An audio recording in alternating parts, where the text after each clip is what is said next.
दर्शकों, अगर आप योगीश्वर भगवान श्री कृष्ण के भक्त हैं तो अवश्य ही मेरी परम आराध्या वृषभानंदिनी कृष्ण प्रिया राधा रानी के भी भक्त होंगे। भगवान श्री कृष्ण की कृपा उन्हीं लोगों पर होती है जो राधा रानी के कृपा पात्र होते हैं। राधाष्टमी क्यों मनाई जाती है? श्री कृष्ण भक्ति के अवतार देवर्षि नारद ने एक बार भगवान सदाशिव के श्री चरणों में प्रणाम करके पूछा, हे माँ भाग, मैं आपका दास हूँ, बतलाइए श्री राधा देवी लक्ष्मी हैं या देव पत्नी महालक्ष्मी हैं या सरस्वती हैं? क्या वे अतरंग विद्या हैं या वैष्णवी प्रकृति हैं? कहिए वे वेद कन्या हैं, देव कन्या हैं अथवा मुनि कन्या हैं? सदाशिव क्या कहते हैं? दर्शकों, यह कथा पूरी सुनने के लिए अगर आपने अभी तक हमारे YouTube चैनल कथावाचक पंडित अमरचंद भारद्वाज को सब्सक्राइब नहीं किया है तो अवश्य ही सब्सक्राइब कर लें, जिससे कि आने वाली वीडियो का नोटिफिकेशन आपको आसानी से प्राप्त हो सके। और दर्शकों, मैं यह कथा कहने जा रहा हूँ, अगर मेरे शब्दों में कोई गलती होती है तो अपना दास समझकर इसको क्षमा करें और मुझे कमेंट करके अवश्य बताएं कि आपको यह कथा कैसी लगी। आप ध्यानपूर्वक सुनें। जैसा कि आपने सुना कि देवर्षि नारद जी ने क्या क्या प्रश्न किए हैं कि राधा रानी देव कन्या हैं अथवा मुनि कन्या हैं। सदाशिव भगवान से बोले कि हे मुनिवर, अन्य किसी लक्ष्मी की बात क्या कहें, कोटि कोटि महालक्ष्मी उनके चरण कमलों की शोभा के सामने तुच्छ कही जाती हैं। हे नारद जी, मैं एक मोह से मैं अधिक क्या कहूँ, मैं तो श्री राधा के रूप, लावण्य और गुण आदि का वर्णन करने में अपने को असमर्थ पाता हूँ। उनके रूप आदि की महिमा कहने में भी लज्जित हो रहा हूँ। तीनों लोकों में कोई भी ऐसा समर्थ नहीं है जो उनके रूप आदि का वर्णन करके पार पा सके। उनकी रूप माधुरी जगत को मोहने वाले श्री कृष्ण को भी मोहित करने वाली है। यदि अनंत मुख से चाहूँ तो भी उनका वर्णन करने की मुझ में क्षमता नहीं है। नारद जी बोले, हे प्रभु, श्री राधिका जी के जन्म का महात्म्य सब प्रकार से श्रेष्ठ है। हे भक्तवत्सल, उसको मैं सुनना चाहता हूँ। हे माँ भाग, सब व्रतों में श्रेष्ठ व्रत श्री राधाष्टमी के विषय में मुझको सुनाइए। श्री राधा जी का ध्यान कैसे किया जाता है, उनकी पूजा अथवा स्तुति किस प्रकार होती है, यह सब मुझसे कहिए। हे सदाशिव, उनकी चर्चा, पूजा अर्चन वेश विशेष सब कुछ मैं सुनना चाहता हूँ, आप बतलाने की कृपा करें। शिवजी बोले, भगवान से बोलते हैं, वृषभानपुरी के राजा वृषभान महान उदार थे। वे महान कुल में उत्पन्न हुए तथा सब शास्त्रों के ज्ञाता थे। अणमा महिमा आदि 8 प्रकार की सिद्धियों से युक्त श्रीमान धनी उदार चेता थे। वे संयमी, कुलीन, सदाचार से युक्त तथा श्री कृष्ण के आराधक थे। उनकी भार्या श्रीमती श्री कीर्तिदा थीं। वे रूप यौवन से संपन्न थीं और महान राजा कुल में उत्पन्न हुई थी। महालक्ष्मी के समान भव्य रूप वाली और परम सुंदरी थीं। वे सर्व विद्याओं और गुणों से युक्त कृष्ण स्वरूपा तथा महापतिव्रता थीं। उनके ही गर्भ में शुभदा भाद्रपद पक्ष की शुक्ल अष्टमी को मध्याह्न काल में श्री वृंदावनेश्वरी श्री राधिका जी प्रकट हुई। हे माँ भाग, अब मुझसे श्री राधा जन्म महोत्सव में जो भजन पूजन अनुष्ठान आदि कर्तव्य है उन्हें सुनिए। सदाशिव बोले, श्री राधा अष्टमी के दिन व्रत रखकर उनकी पूजा करनी चाहिए। श्री राधा कृष्ण के मंदिर में ध्वजा, पुष्प, माल्य, वस्त्र, पताका, तोरणादि नाना प्रकार के मंगल द्रव्यों से यथाविधि पूजा करनी चाहिए। स्तुति पूर्वक सुवस्थित गंध पुष्प धूपादि से सुगंधित करके उस मंदिर के बीच में 5 रंग के चूर्ण से मंडप बनाकर उसके भीतर 16 दल के आकार का कमल यंत्र बनाएं।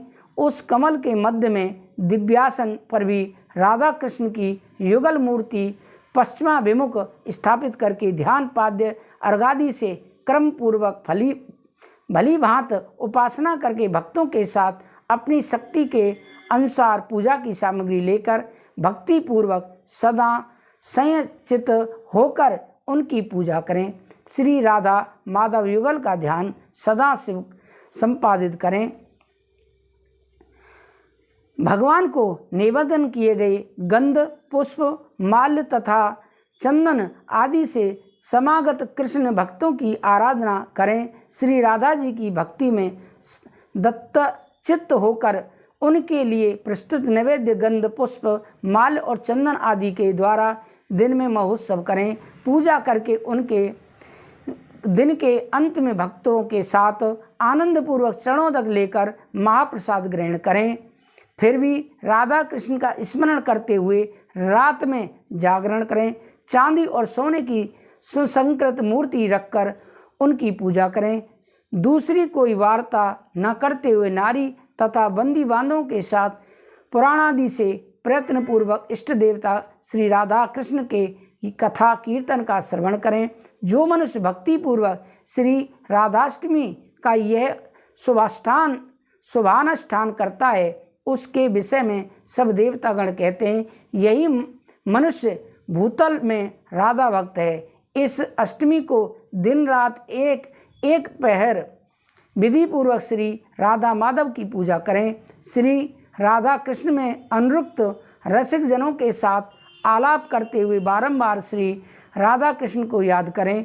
इस प्रकार महोत्सव करके परम आनंदित होकर अंत में विधि पूर्वक साष्टांग प्रणाम करें। जो पुरुष अथवा नारी राधा भक्ति पारायण होकर श्री राधा जन्म महोत्सव करता है वह श्री राधा कृष्ण के सानिध्य में श्री वृंदावन में वास करता है। वह राधा भक्ति पारायण होकर ब्रजवासी बनता है। श्री राधा जन्म महोत्सव का गुण कीर्तन करने से मनुष्य भवबंधन से मुक्त हो जाता है।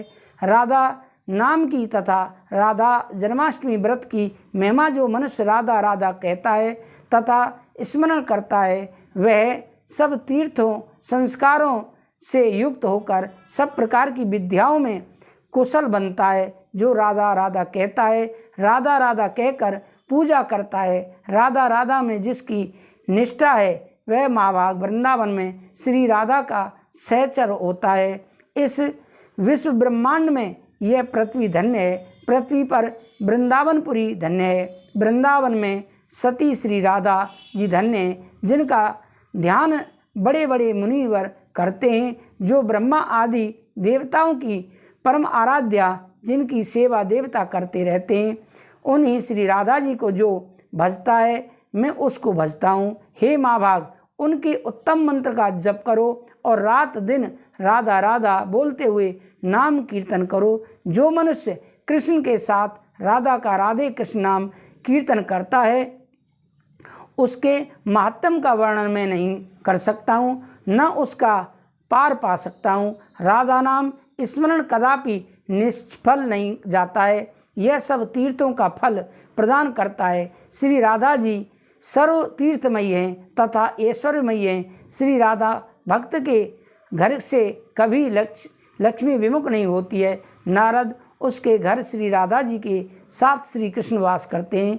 श्री राधा कृष्ण जिनके इष्ट देवता हैं उनके लिए यह श्रेष्ठ व्रत है। उनके घर में श्री हरि के देह से मन से कदापि पृथक नहीं होते हैं। यह सब सुनकर मुनि श्रेष्ठ नारद जी से प्रणत होकर यथोरिक्त रीति से राधाष्टमी यजन पूजन किया। जो मनुष्य इस लोक में राधाष्टमी व्रत की यह कथा श्रवण करता है वह सुखी मानी धनी और सर्वगुण संपन्न हो जाता है।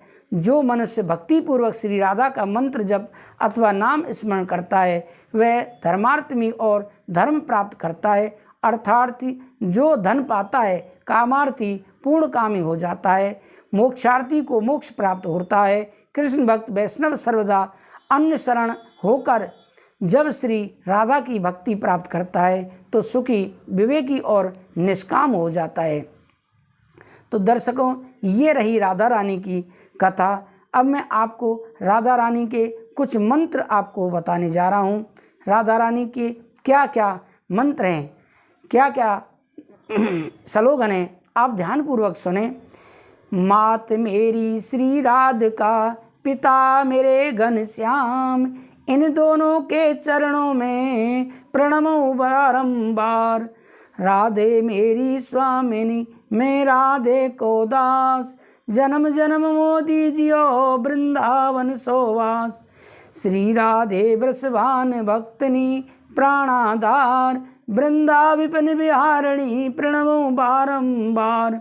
सब द्वारन को छोड़ के आयो तेरे द्वार, श्री वृषभान की लाडली मेरी और निहार। राधा राधा रटत ही भव व्याधा मिट जाए, कोट जन्म की आपदा राधा नाम लिए सो जाए। राधे तू बड़ भागनी कौन तपस्या कीन, तीन लोक तारन तरन वे तेरे आधीन। दर्शकों, अगर आप राधाष्टमी के दिन इस तरह से माँ राधा रानी के चरित्र का व्याख्यान करते हैं, सुनते हैं, आपको राधा रानी की भक्ति मिल जाएगी। और अगर राधा रानी की भक्ति आपको मिल गई तो भगवान कृष्ण दूर नहीं है, वो आपके पीछे पीछे भागे चले आएंगे। कहा है ना, राधा तू बड़ भागनी कौन तपस्या कीन, तीन लोक तारन तरन वे तेरे आधीन। अरे राधा रानी के तो वो आधीन है, अगर राधा आपके पीछे चली आए तो कृष्ण फिर कहाँ रहने वाले हैं। तो दर्शकों, अगर आपने ये कथा पूरी सुनी है, अच्छी लगी है तो कमेंट करके बताएं और अपने सभी पारिवारिक जनों को, रिश्तेदारों को, चाहने वालों को इस वीडियो को शेयर करना ना भूलें। आपको भी उतना ही फल प्राप्त होगा जितना कि आपको सुनने से हुआ है, उतना ही शेयर करने से होगा, तो दूना फल प्राप्त हो जाएगा। अगर आपने अभी तक हमारे इस YouTube चैनल कथावाचक पंडित अमरचंद भारद्वाज को सब्सक्राइब नहीं किया है तो अवश्य ही सब्सक्राइब कर लें, जिससे कि आने वाली वीडियो का नोटिफिकेशन आपको आसानी से प्राप्त हो सके। मैं विदा लेता हूँ। राधे राधे, जय श्री राधे।